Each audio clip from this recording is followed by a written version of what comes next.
Minasang konnichiwa, God bless you po sa inyong lahat at welcome po sa Lesson 31. Ang una po nating pag-aaralan sa Lesson 31 ay volitional form. Ang Nihongo po ng volitional form ay iko-kei. Unahin po natin ang group 1. Kapag po ang verb natin ay nasa group 1, yung E-line, ito po yun, mga E-line, papalitan po natin ito ng O-line. Kapag napalitan po natin siya ng O-line, magpa-plus O po tayo sa dulo. Unahin po natin itong norimas, nang ibig sabihin ay to ride. Kunin natin yung no. Yung ri, magiging ro. Kasi po, nasa O-line po siya. Pakita po natin kung bakit naging ro. Ra, ri, ru, re, ro. Ito yung E-line, ito yung O-line. Kaya naging ro. Ito na po siya. Tapos po magpa-plus O po tayo sa dulo. Naging noro. Noro. Next po natin ay yumimas na to read. Kunin natin yung yo. Yung mi, ang kagrupo niya ay nasa ma, mi, mo, me, mo. Ang kapalit niya ay mo. Tapos plus U. Naging yumo. Yumo. Next po, kaimas. Kunin natin yung ka. Yung i, nasa grupo siya ng a, i, u, e, o. Ang kapalit niya ay o. Tapos ilagay natin yung u. Naging kao. Kao. Group 1 pa rin po tayo. Ang example po natin ngayon ay naka-dictionary form. Yung kanina po naka-mass form. Sa dictionary form, ang rules po ng group 1, yung E-line ay magiging O-line. Kaya po yung O-line din po natin ay mapapalitan pa rin ng O-line. Tapos magpa-plus O po tayo sa dulo. Pareho lamang po ang kalalabasan kahit manggaling kay mass form at kay dictionary form ang inyong verb. Itong yobu, na ang ibig sabihin ay to call someone. Kunin natin yung yo. Yung bu, papalitan natin ng O-line. Ang bu ay nasa grupo siya ng ba, bi, bu, be, bo. Ito yung O-line niya. Yan po ang ipapalit natin sa kanya. Tapos magpa-plus O po tayo. Ang yubu naging yubo. Yubo. Next po, isogu. Isogu, to hurry. Kunin natin yung iso. Yung gu, papalitan po natin siya sa grupo ng ga, gi, gu, ge, go. Nasa go po yung kapalit niya. Plus O po tayo. Ang isogu, naging isogo. Isogo. Group 2 na po tayo. Ang rules naman po ng group 2 para makuha po ang iko-kei. Ang pinaka-verb stem po natin ay magpa-plus lamang po tayo ng yo. Tatanggalin lang natin yung formula. Ang natira ay verb stem plus yo. Ang unang example natin ay tabemas. Nang ibig sabihin ay to eat. Kunin po natin yung verb stem natin na tabe. Tapos mag-a-add lang po tayo ng yo. Si tabemas naging tabiyo. Tabiyo. Next example po natin ay nemas. Nemas, ibig sabihin ay to sleep. Kunin natin yung verb stem natin na ne. At mag-add po tayo ng yo. Ang nemas naging niyo. Niyo. Group 2 pa rin po tayo. Pero po ang example natin ngayon ay naka-dictionary form. Kapag po ang verb natin ay nasa dictionary form, para po makuha ang iko-kei, ang gagawin lang po natin, tanggalin ang ru. Ito po yung ru sa dulo. Tapos pag natanggal na siya, magpa-plus yo lamang po tayo. Ang example po natin dito ay oboy-ru, to memorize. Kapag tinanggal ang ru, ang natira ay oboy. Isulat po natin siya. Pagkatapos po, magpa-plus yo na po tayo. Ang oboy-ru naging oboyo. oboyo. Next example po ay miru, to watch. Kapag tinanggal ang ru, ang natira na lang ay mi. Magpa-plus yu po tayo. Si miru naging miyo, miyo. Group 3 na po tayo. Ang group 3 po natin ay may dalawang verb po lamang. Ang shimas at kimas. Ang shimas po, mayroon po lagi siyang noun po rito sa unahan. Para po makuha po natin ang shimas sa ikokei, ang gagawin po natin ay tanggalin ang mas. Ito po yung mas. Pagkatapos po magpa-plus yu lamang po tayo. Ito yung shi na natira kay mas at yung yu. Ito po yung inad natin. Yung shimas naging shiyu, shiyu. Halimbawa po mayroong noun benkyo shimas, magiging benkyo shiyu, benkyo shiyu. Next po, si kimas naman po, papalitan po natin ito ng kuyo, kuyo. Tatandaan po natin na medyo pagdating dito kay kimas ay mayroon po tayong dapat tandaan. Kimas magiging kuyo. Yung ki, pinalitan po ng olay, naging ko. Tapos nag-add yu lamang din po siya, kaya naging kuyo. Kimas, kuyo. Balik-aralan po natin ang pattern po natin sa mga naunang lesson, yung masyo. Ang plain form po ng masyo ay ikokei. Yung masyo po natin sa mga naunang lesson, ito po ay ginagamit natin sa positively inviting the listener to do something with him. At ginagamit din po natin ito when responding positively to such an invitation. Ang example po natin dito ay ikimasyo. Nang ibig sabihin ay let's go. Numimasyo, let's drink. Tabimasyo, let's eat. Renshu shimasyo, let's practice. Gagawin po natin itong plain form. Ang ikimasyo, ito po ay group 1. Para makuha po natin ang ikokei, yung e-line, papalitan po natin ng o-line. Kunin po natin yung i, ang kapalit ng ki ay ko. Tapos mag-add po tayo rito ng u. Si ikimasyo, naging iku, iku. Ang ibig sabihin po nito ay let's go, pero plain style. Next po, numimasyo, numimasyo. Ito rin po ay group 1. Yung e-line na mi, papalitan po natin siya ng o-line. Si mi magiging mo, plus u. Si numimasyo, naging nomo, nomo. Ibig sabihin, let's drink. Next, tabimasyo. Ito po ay group 2. Ang rules ng group 2 para makuha ang ikokei, kunin ang verb stem. Tapos mag-a-add yu po tayo. Si tabimasyo, naging tabiyo, tabiyo. Ibig sabihin, let's eat. Next, group 3 po tayo, renshu shimasyo. Ito po ay group 3. Kunin po natin yung noun natin na renshu. Ang rules naman po ng group 3 para makuha ang ikokei, yung shi ay magiging shiyo. Nag-plus yu din po tayo rito sa group 3. Kinuha natin yung shi, nag-plus yu po tayo kaya naging shiyo. Ang renshu shimasyo, naging renshu shiyo, renshu shiyo. Let's practice. Plain style po siya or hindi magalang. Number 1 na po tayo kung paano po natin gagamitin ang ikokei. Una po, when you suggest someone to do something together. Kapag daw po kayo ay nagmumungkahi sa isang tao na gagawin niyo po ang isang bagay na magkasama po kayo.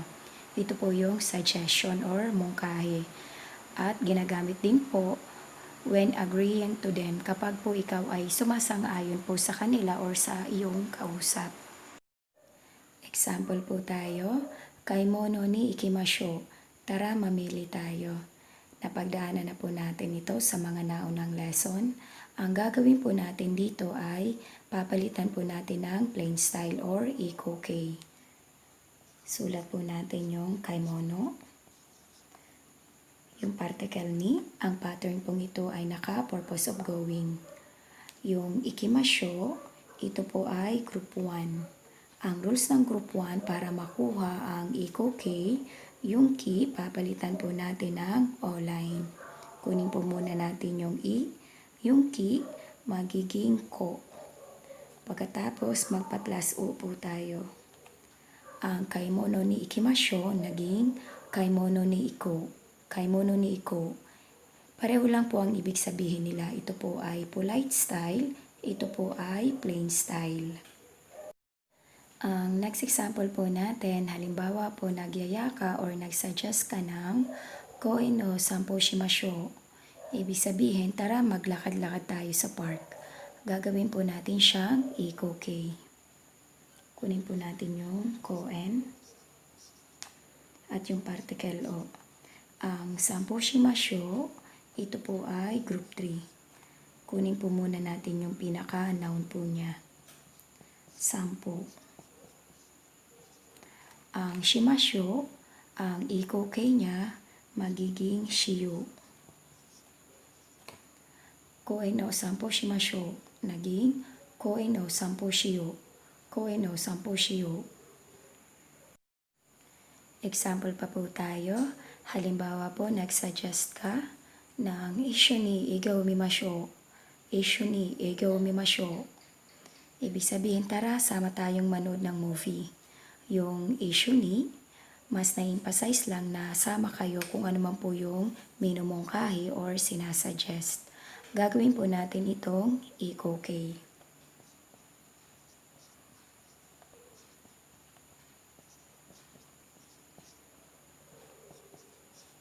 Ang mimasyo, ito po ay group 2. Ang rules ng group 2 para makuha ang iko-k, kukunin po ang verb stem.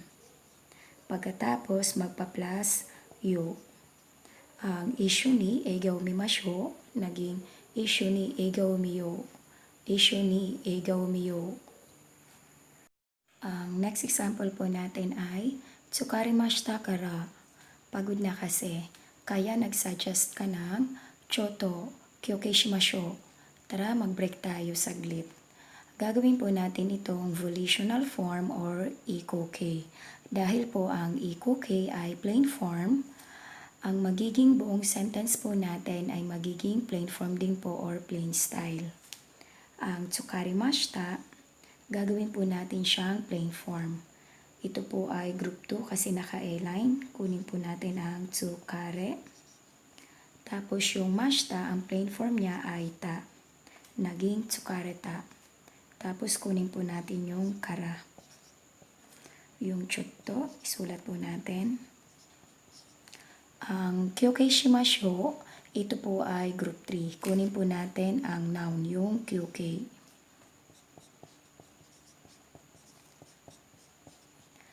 Ang volitional form po ng shimasho ay shiyo. Naging tsukareta kara chotto kyoke shiyo. Tsukareta kara chotto kyoke shiyo. Ang next example po natin ay mo usoy desu kara. Late na kasi, kaya nagsuggest ka ng nimasyo. Tara, matulog na tayo. Gagawin po natin itong iko-k. Kunin po natin yung mo. Itong usoy des, ito po ay i-adjective. Kaya tatanggalin lang po natin yung des. Kunin po natin yung usoy. At yung kara. Ang nimasyo, ito po ay group 2. Kunin po natin yung verb stem. Nane. Tapos magpa-plus yu lamang po tayo. Ang mo usoy desu kara nimasyo, naging mo usoy kara niyo. Mo usoy kara niyo. May paalaala po tayo rito, basahin po natin ito. If you would like to make your suggestion into a question, simply add a question particle ka to the end of the sentence. Ang example po natin dito ay soto de kyukasho yumimasyo ka. Tara, sa labas ba tayo magbabasa ng textbook? Ang kyokasho po ay textbook. Gagawin po natin itong plain style. Soto de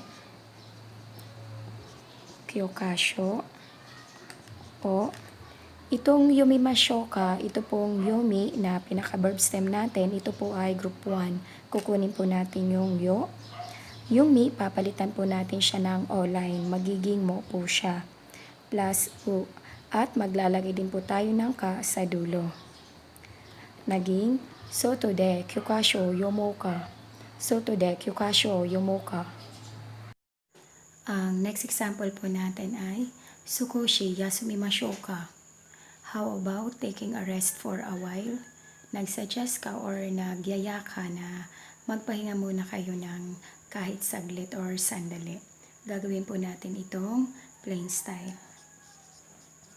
Sukoshi, ang yasumimashou ka or itong yasumi, ito po ay group 1. Itong mi, gagawin po natin yung o-line. Kunin po muna natin yung yasu. Yung mi, magiging mo. Tapos mag-add po tayo ng u. Tapos maglalagay din po tayo rito ng ka. Naging sukoshi yasumuka. Sukoshi yasumuka. Ang next po natin ay offering to do a favor for someone. Maglalagay din po tayo ng ka sa dulo. Ang example po natin ay Tetsudate agimashou ka. Tulungan na kita. Gagawin po natin itong plain style. Tetsudate. Ang agimashou ka or itong age, yung pinaka-verb stem natin, ito po ay group 2 kasi naka-A-line po ito. Kokopyahin po natin siya. Pagkatapos po, maglalagay po tayo ng yo at yung ka sa dulo po. Naging Tetsudate agioka. Tetsudate agioka. Ang next po natin ay talking about your intention will without including others. Dito po, sinasabi mo lamang yung sentence sa sarili mo. Ang halimbawa natin ay Imakara sampo shimashou. I think I'll take a walk now. Gagawin po natin itong plain form. Imakara. Ang sampo shimashou, ito po ay group 3. Kukunin po natin yung noun na sampo. Tapos yung verb na shi, kukunin din po natin. Tapos mag-add po tayo ng yo. Naging imakara sampo shio. Imakara sampo shio. Nagkaroon po ng I think sa English translation para po mas mapalapit na ang sentence na ito ay sinasabi natin sa ating sarili. Ito po ay hindi na po kasama sa ating libro. Ibinigay lang po natin para po kahit papano may information lang po tayo. Mga ilang halimbawa pa po. Halimbawa po, sinabi mo sa yung sarili na makapag-aral nga. Sasabihin mo lang ay benkyou shio, benkyou shio. Halimbawa naman po, napagod ka at sinabi mo naman na makapagpahinga ng kaunti or makapagpahinga saglit. Sukoshi yasumo, sukoshi yasumo. Ang next po natin, ito po ay hindi rin po kasama sa ating libro. Bali po, additional information lamang po ito. Ang next po natin ay volitional form. Lalagyan po natin ng kana. Gagamitin nyo lamang po ito kapag when you are deciding or wondering what to do. Kapag po kayo ay nagde-decide or kung hindi nyo po alam kung ano po yung gagawin po ninyo. Halimbawa po, nani o tabiyo ka na, ano kayang makain? Yung tabiyo, nanggaling po siya sa tabemas. Next example natin ay, ashita wa doko e iko ka na? Saan kaya makapunta bukas? Ang iko ay nanggaling sa salitang ikimas. Pattern number 2 na po tayo. Ang pattern number 2 po natin ay volitional form to omoimasu. When the speaker indicates his volition at the time it is spoken.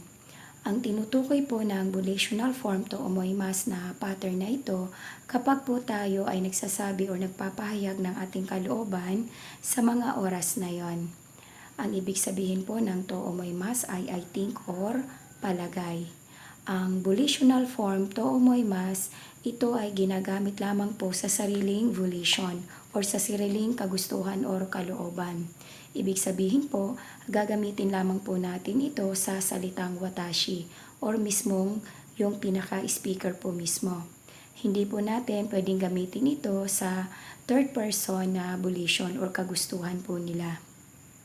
Pero po ang pattern na ito maaari natin gamitin sa pagtanong kung ano yung kagustuhan or kalooban ng ibang tao. Example po tayo. Konbanwa wa kosuryo nande hayako ni mas. Ibig sabihin, mamayang gabi ay iinom ng gamot at maagang matutulog. Gagawin po natin siyang, sa palagay ko, iinom ng gamot at matutulog ng maaga ngayong gabi.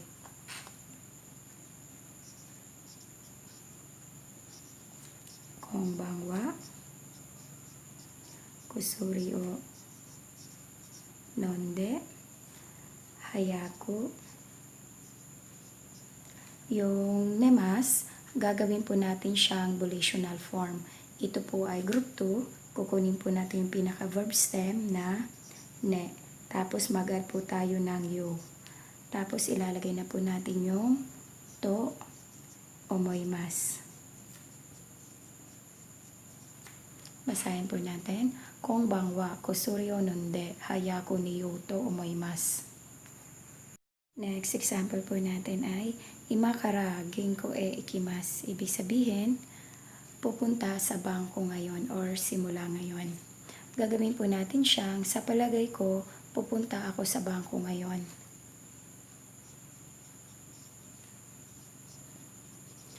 Imakara ginko e. Ang ikimasu po, ito po ay group 1. Kukunin po natin yung i. Yung ki, papalitan po natin ng o-line. Magiging ko. Tapos po, magpa-plus o po tayo sa dulo. Tapos, ilalagay na po natin yung to omoimasu. Naging imakara ginko e iko to omoimasu. Basahin po natin ang ating example. Watashi wa rainen kikonshiyo to omoimasu. Sa palagay ko, magpapakasal na ako next year. Dito po sa baba, to omoimasu din po siya. Kaya lang po, yung to omoimasu sa taas ay naka-volitional form. Dito po sa baba, naka-transitive verb po siya. Basahin po natin. Kari wa rainen kikonsuru to omoimasu. Sa palagay ko, magpapakasal na siya next year. Dito po sa taas, ipinapahayag po natin yung ating sariling kalooban or kagustuhan. Ginagamit lamang po siya sa watashi o kung sino po yung pinaka-speaker. Hindi po natin ito pwedeng gamitin sa kagustuhan or sa volition ng ibang tao. Dito naman po sa naunang lesson natin, yung to omoimasu, ang gamit po nito ay conjecture at yung opinion. Sinasabi lang natin yung palapalagay natin at sarili nating opinion. Hindi po natin ito magagamit sa sarili nating volition. Ang next example po natin ngayon ay anata wa gaikoku de benkyou shiyou to omoimasu ka? Ang ibig sabihin po ng gaikoku, ibang bansa. Sabi po natin kanina, ang volitional form to omoimasu, ginagamit lamang po ito sa sariling volition or sa sariling kagustuhan or kalooban. Hindi po natin ito pwedeng gamitin sa volition ng ibang tao.